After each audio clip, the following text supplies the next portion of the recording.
শুরু করছি পরম করুণাময় আল্লাহর নামে। হে বিশ্বদরদি, আজ আমি আপনাদের সামনে বুখারী শরীফের 6502 নাম্বার হাদিস নিয়ে আলোচনা করব।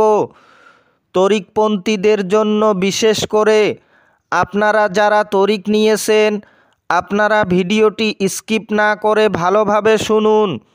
অবশ্যই কিছু হলেও কাজে লাগবে। আমার জ্ঞানগর্ভ থেকে যতটুকু আমি বুঝেছি তা আপনাদেরকে বোঝানোর চেষ্টা করব। আপনারা শুনতে থাকুন। দেখুন দরদি, ভিডিওটি লম্বা হবে, তাই আমি বাংলা অর্থটি বলছি। হাদিসটি হজরত আবু হুরাইরা রাদিয়াল্লাহু আনহু উনি বর্ণনা করেন। মহান আল্লাহ বলেন, যে ব্যক্তি আমার অলির সাথে শত্রুতা করে আমি তার বিরুদ্ধে যুদ্ধ ঘোষণা করি। যেসব অধিক প্রিয় কাজসমূহের দ্বারা আমার বান্দা অধিক নৈকট্য লাভ করে সেগুলো হলো ফরজ কাজসমূহ।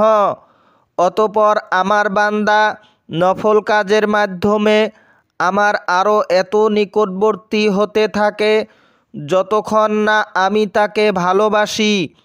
তখন আমি তার শ্রবণ ইন্দ্রিয় হয়ে যাই, অর্থাৎ কর্ণ হয়ে যাই, যার মাধ্যমে সে শুনে, এবং তার দর্শন ইন্দ্রিয় হয়ে যায়, অর্থাৎ চক্ষু হয়ে যায়, যার দ্বারা সে দেখে থাকে, এবং তার হাত হয়ে যায়, যার দ্বারা সে ধরে, এবং তার পা হয়ে যায়, যা দিয়ে সে চলাফেরা করে।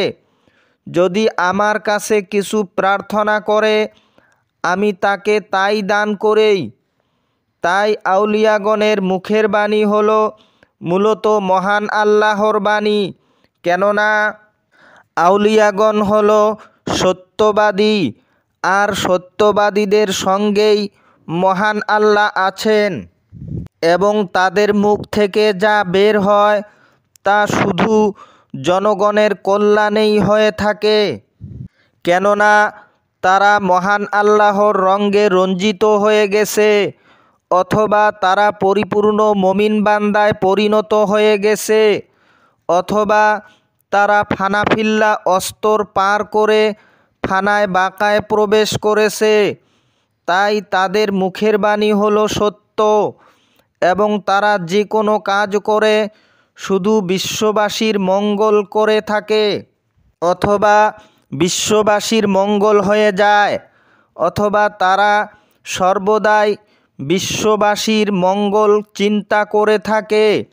এই চিন্তায় তারা বিভোর হয়ে থাকে। তাই এই আউলিয়াগণের বিরুদ্ধে যেন আমরা কখনো বেয়াদবি না করি, কিংবা কখনো যেন গুস্তাখি না করি, অথবা তার বিরুদ্ধে যেন লড়াই করতে না চাই। তাহলে আমার মহান আল্লাহ নিজেই তাদের পক্ষ নিয়ে আমাদেরকে শাস্তি দিবেন। তাই আমরা যেন কখনো অলির শানে বেয়াদবি না করি, তার জন্য আমাদেরকে সর্বদাই সজাগ থাকতে হবে।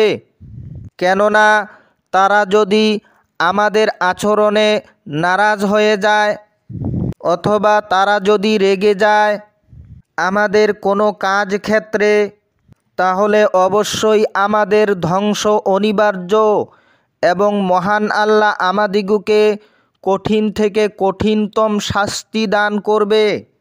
তাই হে দরদি, আমরা কখনো চাই না যে আমরা ধ্বংস হয়ে যাই, কিংবা কঠিন থেকে কঠিনতম শাস্তি আমাদের উপর পড়ুক।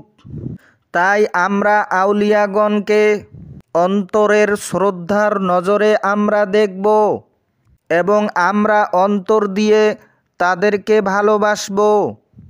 আজ এতটুকু বলে আপনাদের সকলের মঙ্গল কামনা করি আমার কথা শেষ করছি।